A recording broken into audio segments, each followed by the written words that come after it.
तो वेलकम करता हूँ आप सभी को, जितने भी मेरे थर्ड ईयर के डियर स्टूडेंट हैं सबको स्वागत है। जो लोग पढ़ते हैं बहुत अच्छा, जो लोग नहीं पढ़ते हैं वेरी गुड। पढ़िए ना पढ़िए आपके ऊपर है। जब आपका एग्ज़ाम आएगा, कॉम्पिटिटिव एग्ज़ाम आएगा, तो आपको समझ में आ जाएगा कि मैंने नहीं पढ़ के कितना जो है गलत किया। शायद पढ़ लिए रहते तो आज मेरा ये नौबत नहीं रहता, क्योंकि अब पहला वाला सिस्टम चला गया है कि आप पास कर जाइए किसी भी तरीक़ा से, अच्छा नंबर ले आइए और आपका जॉब हो जाएगा। अब वो वाला बात है नहीं, अब आपका सभी जगह एग्ज़ाम होता ही है। बिहार में भी एग्ज़ाम होने ही लगेगा, ज़्यादा टेंशन लीजिए नहीं। जो लोग नहीं पढ़ते हैं उन लोग पछताएंगे बाद में, ठीक है ना। क्योंकि आपको सीधी सीधी मैं बता देता हूँ कि नर्सिंग का, जीएनएम का कोई आपको ऑफलाइन क्लास कोई कराएगा नहीं, समझ गए। कॉलेज में पढ़ाई कितना बेहतर होता है वो हमें भी पता है, समझ गए। दूसरी चीज़ें, अगर आपको यहाँ पे फ्री ऑफ कॉस्ट मिलता है, क्योंकि मैं आपको हकीकत बता दूँ, जीएनएम कोर्स कंप्लीट कराने में चाहे फर्स्ट ईयर हो, सेकेंड ईयर हो, थर्ड ईयर हो, कितना टफ काम है यह जो है खुद हम ही जानते हैं। क्योंकि मैं जानता हूँ कि अगर आप पढ़ाई से रिलेटेड चीज़ें बनाते हैं तो आपको सभी काम को इग्नोर करना पड़ता है। इसको टाइप करना, ठीक है, टाइप करके बनाना, टाइप करना, इसका वीडियो बनाना, आपको समझाना 30 मिनट 40 मिनट एक एक वीडियो में, हर एक चीज़ों को समझाना, यूनिट वाइज चैप्टर वाइज पढ़ाना, इतना रेगुलर बेसिस पर पढ़ाना सबके बस की बात नहीं है। आप लोग देख लीजिएगा, आप लोग यूट्यूब पर सर्च करते होइएगा, आपको ये सारा चीज़ मिल जाएगा। जो जितना हम पढ़ाए हैं ना, सब चीज़ मिल जाएगा, टॉपिक सब मिल जाएगा। बट एक जो पढ़ाई का पर्पज, जो एक पढ़ाई का एग्जैक्ट तरीका होना चाहिए, आप सभी GNM first year, third year, second year के लिए वो तरीका से नहीं पढ़ाया जाता। बस हाँ, टॉपिक पढ़ा देगा। जैसे आज हम लोग थर्ड ईयर में कम्युनिटी हेल्थ नर्सिंग सेकेंड में जो है पढ़ने वाले हैं, वीडियो नंबर 19वां हम लोग पढ़ने वाले हैं। इससे पहले 18 तक हम लोग क्लियर कर लिए हैं और यह अभी हमारा लॉन्ग क्वेश्चन चल रहा है, लॉन्ग क्वेश्चन का वीडियो चल रहा है यह सेशन। तो इस हिसाब से आपको पता है कि 18 तक हम करा चुके हैं, और 18 तक कराने के बाद और इससे पहले शॉर्ट वीडियो भी दे चुके हैं शॉर्ट क्वेश्चन का। तो लगभग लगभग आपका सिलेबस लास्ट में आ चुका है, समझ गए। तो इस हिसाब से आज जैसे हम आरएनटीसीपी पढ़ा रहे हैं, आरएनटीसीपी के बारे में पढ़ाने वाले हैं, revise national tuberculosis control programme के। अब माय डियर, होता यह है कि जैसे आरएनटीसीपी के बारे में आप पढ़ लीजिएगा, ठीक है, आप जान लीजिएगा। लेकिन होता यह है कि आरएनटीसीपी के बारे में तो आप कहीं से भी पढ़ सकते हैं, कोई भी चैनल पर आरएनटीसीपी सर्च कीजिएगा यूट्यूब पर तो आ जाएगा। बट आरएनटीसीपी आपको जीएनएम थर्ड ईयर में भी पढ़ना है, आपके सिलेबस में है, और वह चीज़ आपको वो नहीं बताएगा, समझ गए ना। और चूंकि हम एक रेगुलर बेसिस पर पढ़ा रहे हैं तो आपको पता है कि हमें क्या पढ़ना है क्या नहीं पढ़ना है। क्योंकि इससे पहले हम जो है सारे प्रोग्राम, नेशनल प्रोग्राम का लगभग 12-14 प्रोग्राम का नाम बता चुके हैं, लिस्ट दे चुके हैं, एड्स कंट्रोल प्रोग्राम के बारे में भी बता चुके हैं। तो एक महत्वपूर्ण प्रोग्राम होता है वह revise national tuberculosis control programme है, जिसको आज हम लोग देखेंगे डिटेल से, समझ गए। यह प्रश्न 10 नंबर में, 5 नंबर में आपसे पूछता है एग्जाम में, तो आज हम लोग इसको क्लियर करते हैं, ठीक है, बिना किसी देरी किए हुए चलिए शुरू करते हैं। सबसे पहले माय डियर आपको समझना पड़ेगा यहाँ पे, तो माय डियर यहाँ पे देख सकते हैं revise national tuberculosis control programme क्या है। मतलब जो नेशनल ट्यूबरकुलोसिस कंट्रोल प्रोग्राम था ना, उसी को संशोधन किया गया, रिवाइज करके फिर से नया जो है लॉन्च किया, तो इसीलिए इसका नाम रिवाइज रखा गया, ठीक है। राष्ट्रीय क्षय रोग नियंत्रण कार्यक्रम जो 1962 में प्रारंभ किया गया था, नेशनल ट्यूबरकुलोसिस कंट्रोल प्रोग्राम, यह 1962 में प्रारंभ किया गया था। इस कार्यक्रम में कुछ कमियां थी, मतलब ये जो सिर्फ नेशनल कंट्रोल प्रोग्राम था टीबी का, इसमें कुछ कमियां थी। जैसे कार्यक्रम को उचित प्रबंध का, मैनेजमेंट का अभाव था, पर्याप्त फंडिंग की कमी थी, दवाइयों की अपर्याप्त आपूर्ति नहीं हो पाता था। तो इन सब कमियों को दूर करने के लिए revise national tuber control programme को लाया गया, समझ गए। तो क्या क्या चीज़ की कमी थी, जैसे कार्यक्रम को उचित प्रबंध करने का, मैनेज करने का अभाव था, पर्याप्त फंडिंग नहीं हो पाता था, बिना फंडिंग के कोई भी कार्यक्रम अधूरा रहता है, समझ गए। दवाइयों की पर्याप्त आपूर्ति नहीं हो पाता था। तो इन सब तमाम कमियां था नेशनल कंट्रोल प्रोग्राम में। इन कमियों को दूर करने हेतु भारत सरकार ने क्षय रोग की रोकथाम रोकथाम की अपनी रणनीति में परिवर्तन किया तथा 1993 में संशोधित राष्ट्रीय क्षय रोग नियंत्रण कार्यक्रम की शुरुआत की। और यह जो है पूर्ण रूप से कंप्लीट कब से चालू हुआ? 1997 से डॉट्स के साथ में चलना शुरू हो गया। समझ गए?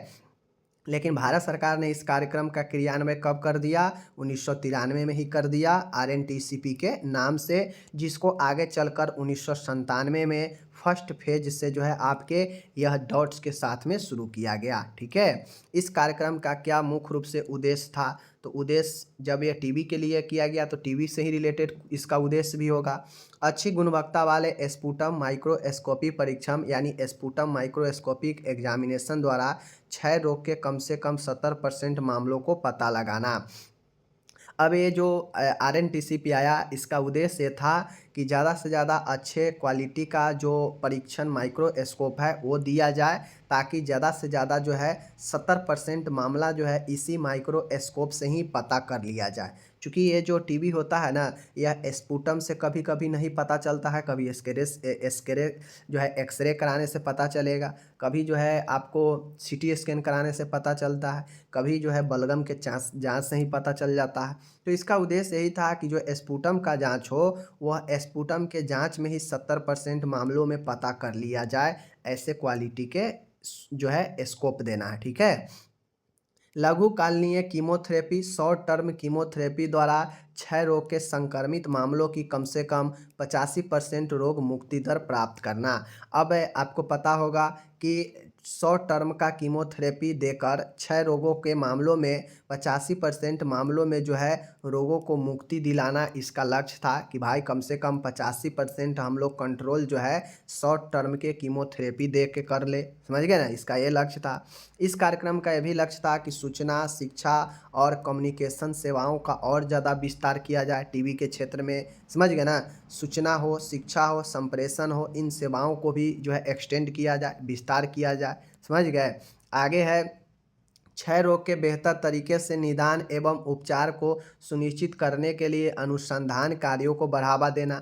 अब इसमें एक और चीज़ें, अब चूँकि यह जब एक्सटेंड ही हो रहा था, जब यह रिवाइज ही हो रहा था, तो रिवाइज हो रहा था तो जाहिर सी बात है कि भाई यहाँ पे इसके जो है बेहतर तरीके से निदान हो और इसका उपचार हो, इसके लिए रिसर्च कार्यों को बढ़ावा दिया गया इसमें। ठीक है, तो इन सब कुल कार्य है, जैसे सूचना, शिक्षा, संप्रेषण को सेवा को विस्तार करना, बेहतर निदान हो, बेहतर उपचार हो, इसको लिए अनुसंधान कार्य को बढ़ावा देना, शॉर्ट टर्म का कीमोथेरेपी द्वारा लगभग 85% रोग के मुक्ति को दर प्राप्त करना, और अच्छी क्वालिटी के जो है स्पुटम माइक्रोस्कोपी द्वारा जांच करके लगभग 70% केस में इसी स्पुटम माइक्रोस्कोपी से ही पता कर लिया जाए। ये सब चीज़ों का जो है उद्देश्य था इस कार्यक्रम में। ठीक है ना, और इसके क्या है आगे चलिए बताते हैं। अब आपको पता है कि इसमें हम जो है निदान कैसे करेंगे, डायग्नोसिस कैसे करते हैं टीबी वाले पेशेंट का, तो चलिए देख लीजिए। माय डियर, 2 सप्ताह या इससे अधिक अवधि तक खांसी रहने पर स्पुटम स्मीयर का परीक्षण करवाना। इसका उद्देश्य ये भी था, निदान कैसे करना है, तो निदान करने में इसका एक उद्देश्य ये भी था कि 2 सप्ताह या इससे अधिक अवधि तक अगर खांसी किसी मरीज को रहता है तो उसको स्पुटम स्मीयर का टेस्ट करवाना चाहिए। समझ गए? यदि एक या दोनों पॉजिटिव परीक्षण हो, समझ गए, यदि एक या दोनों, 2 बार जो है टेस्ट होता है, एक स्पुटम और स्मीयर का। समझ गए? अगर दोनों परीक्षण अगर पॉजिटिव हो या फिर एक भी अगर पॉजिटिव हो तो स्पुटम स्मीयर पॉजिटिव टीबी है। समझ गए? तो टीबी पॉजिटिव है तो टीबी माना जाता है। डॉस थेरेपी प्रारंभ करना चाहिए, जैसे ही पॉजिटिव आए, चाहे एक स्मीयर चाहे दूसरा भी, तो जो है डॉस थेरेपी प्रारंभ करना चाहिए। इसके बाद है, यदि दोनों परीक्षण निगेटिव आए, मान गए दोनों परीक्षण स्पुटम और स्मीयर दोनों अगर निगेटिव आए टेस्ट में, तो खांसी का उपचार हेतु 2 सप्ताह के लिए एंटीबायोटिक्स देते हैं, कफ सिरप वगैरह देते हैं, नॉर्मल मानते हैं। समझ गए? यदि दोनों परीक्षण निगेटिव आए तो चेस्ट का एक्सरे कराना चाहिए, तब हो सकता है लंग्स में आपके कोई और इन्फेक्शन हो। समझ गए ना, टीबी ना हो तो। यदि एक्सरे पॉजिटिव आए तो टीबी का उपचार प्रारंभ करें, यदि निगेटिव आए तो टीबी नहीं है। अब किसी मामले में होता यह है कि मान गए स्पुटम से पता नहीं चला, दोनों स्पुटम जो है निगेटिव बता दिया। ठीक है, स्पुटम स्मीयर दोनों निगेटिव बता दिया।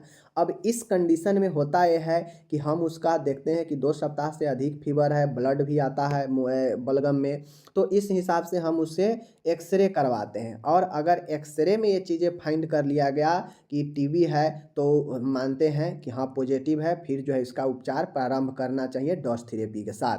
और यदि निगेटिव आए तो टीबी नहीं है, फिर नॉर्मल मानकर खांसी का जो है उसका हम क्या करेंगे, ट्रीटमेंट करेंगे। तो ये चीज़ें आपका जो है कब जो है निदान हम कैसे करेंगे कि टीबी है या नहीं है, तो ये चीज़ें समझना है। अगर एक या दोनों अगर पॉजिटिव आ जाए, चाहे स्पुटम या स्मीयर के टेस्ट में से कोई भी अगर पॉजिटिव आ जाए तो हम टीबी मानते हैं, समझ गए। अगर दोनों निगेटिव आ जाए तो टीबी नहीं है, समझ गए, निगेटिव है।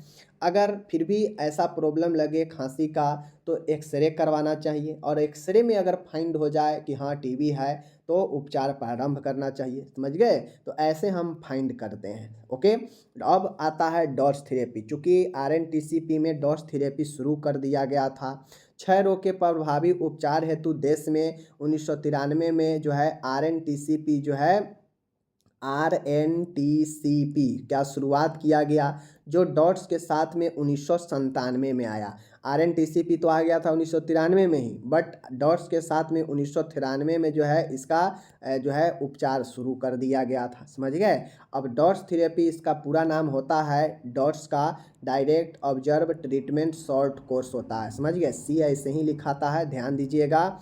Direct observe treatment short course होता है। डायरेक्ट ऑब्जर्व का मतलब होता है कि प्रत्यक्ष अवलोकन में, स्वास्थ्य कार्यकर्ता के प्रत्यक्ष अवलोकन में दवाइयाँ दिया जाता है, मतलब सामने दवाई खिलवाया जाता है मरीज को, समझ गए, जब डॉट थेरेपी चलता है। तो आपके सामने है, क्षय रोगियों के प्रभावी उपचार हेतु इस थेरेपी के अंतर्गत सभी दवाइयाँ स्वास्थ्य कार्यकर्ता के प्रत्यक्ष अवलोकन में डायरेक्ट ऑब्जर्वेशन में दी जाती है। वही चीज़ें हैं, अगर किसी को डॉट्स थेरेपी चलता है ना, तो डॉट्स थेरेपी में होता यह है कि जो भी दवाइयाँ चलता है वह जो है मरीज को स्वास्थ्य कार्यकर्ता के सामने जो है दी जाती है, समझ गए।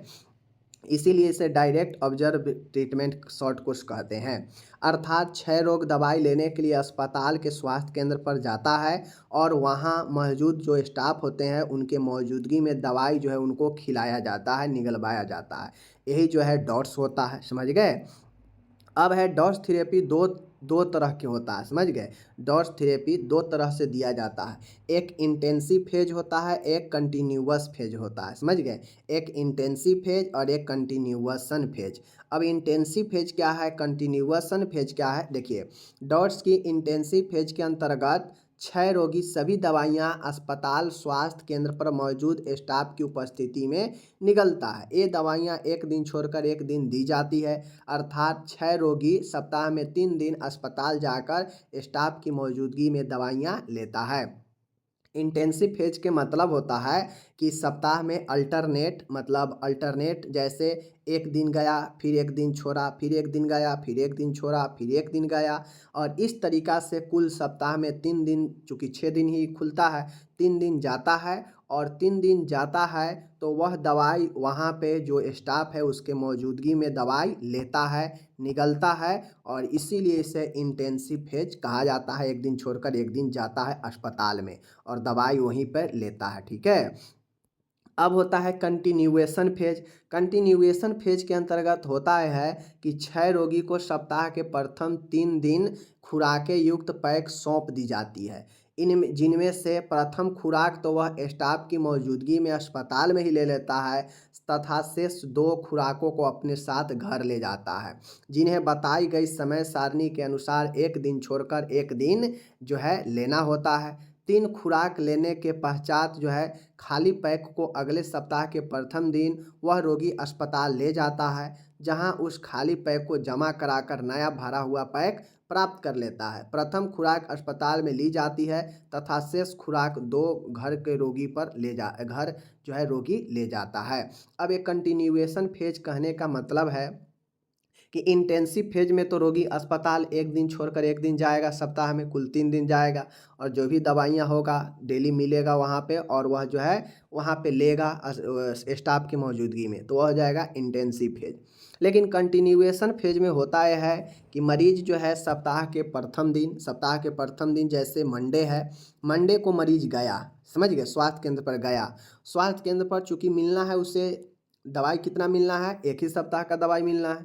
वह क्या होगा कि मंडे को गया, प्रथम दिन गया, प्रथम दिन जाने के बाद जो उसको प्रथम, चूँकि सप्ताह में 3 दिन ही खुराक उसको मिलना है, तो पहला दिन जो अस्पताल में जाएगा तो वह पहला दिन खुराक उसको अस्पताल में ही पहला दिन का उसे लेना पड़ता है मौजूदगी में स्टाफ के, ठीक है। बाकी जो 2 दिन का जो होता है पैक, वह पैक जो है दे दिया जाता है और मरीज को बता दिया जाता है कि किस टाइम कैसे लेना है, ठीक है, और मरीज वापस अपने घर आ जाता है।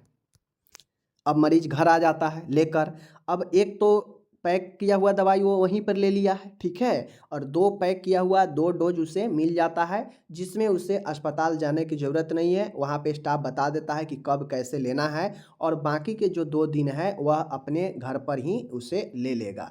और इतना ही नहीं, वह खाली पैक रखना भी पड़ता है। जब वह अस्पताल में फिर से सप्ताह के शुरू दिन जाएगा तो वह 3 जो पैक मिला था उसे खाली, वह दवाई खाने के बाद जो खाली पैक है वो जमा करेगा, तो पूर्ण उसे भर्ती पैक 3 मिल जाता है, जिसमें से एक उसको सामने लेना पड़ता है और बाकी के 2 उसे घर ले आना पड़ता है। तो यही जो है आपका क्या होता है, कंटिन्यूएशन फेज होता है, समझ गए। चलिए अब आता है डॉट्स प्लस। अब वो तो हो गया डॉट्स, यहाँ पे है DOTS plus. DOTS plus therapy का उपयोग बहु औषधि प्रतिरोध क्षय रोग, multi drug resistant TB, MDR TB के उपचार हेतु किया जाता है। My dear, DOTS plus therapy का उपयोग बहु औषधि प्रतिरोध क्षय के उपचार हेतु किया जाता है, मतलब मल्टी ड्रग रेसिस्टेंट के रूप में किया जाता है टीबी के लिए, समझ गए। डॉट्स थेरेपी का डॉट प्लस थेरेपी प्रदान करने के लिए तृतीयक स्तर के देखभाल केंद्र जैसे मेडिकल कॉलेजों से जुड़े अस्पतालों पर डॉट्स प्लस स्थलों की स्थापना की गई है।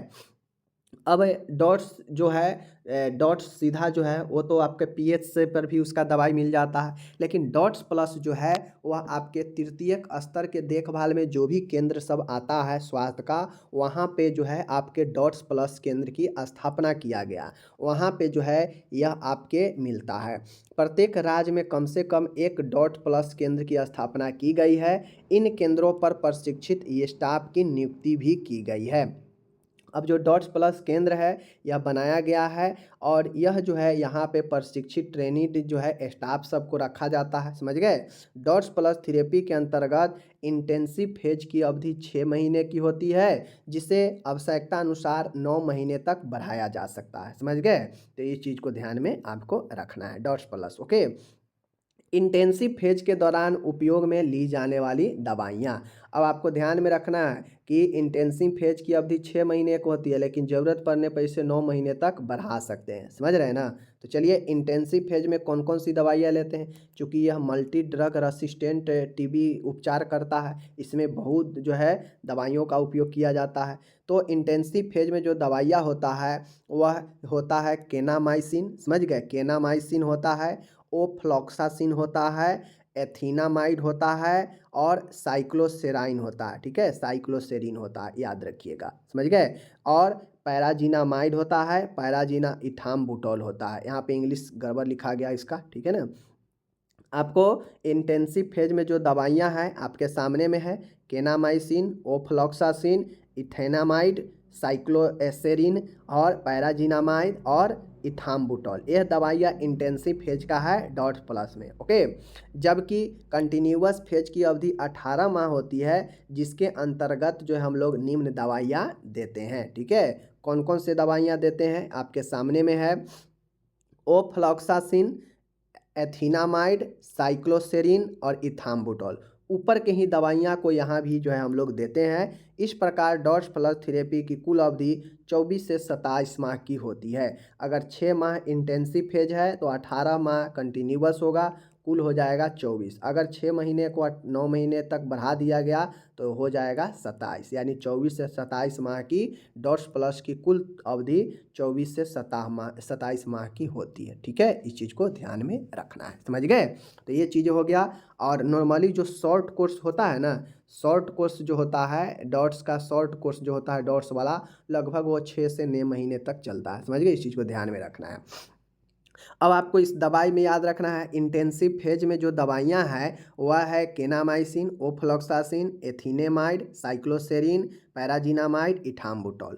और यहाँ पे कंटिन्यूअस फेज में जो 18 माह तक लगातार चलेगा वह है ऑफ्लॉक्सासिन, एथिनेमाइड, साइक्लोसेरिन और इथाम्बुटोल। यह सब दवाइयाँ जो है मल्टी ड्रग रेसिस्टेंट के रूप में उपयोग किया जाता है, जो आपके डॉट्स प्लस में चलता है, समझ गए। तो इस प्रकार से आपका जो है यहाँ पे RNTCP समाप्त होता है। RNTCP आया कब? सबसे पहले 1993 में जो है इसमें डॉट्स की अवधारणा आया और 1997 से इस चीज़ों को जो है स्टार्ट कर दिया गया। ठीक है, तो इस प्रकार से आपका यहाँ पे टोटल इंग्लिश भी दिया है। जो लोग पढ़ने वाले हैं पढ़िए, मैं यही कहूँगा पढ़िए, जैसे भी पढ़िए। और मैंने आपको अच्छे से हिंदी इंग्लिश में समझा दिया। आप जो लोग ध्यान देकर पढ़े होंगे उनको समझ में आया होगा, जो लोग नहीं ध्यान देकर पढ़े होंगे उनको समझ में नहीं आएगा, समझ गए। तो चलिए, एक चीज़ें काफ़ी महत्वपूर्ण है उसको मैं आपको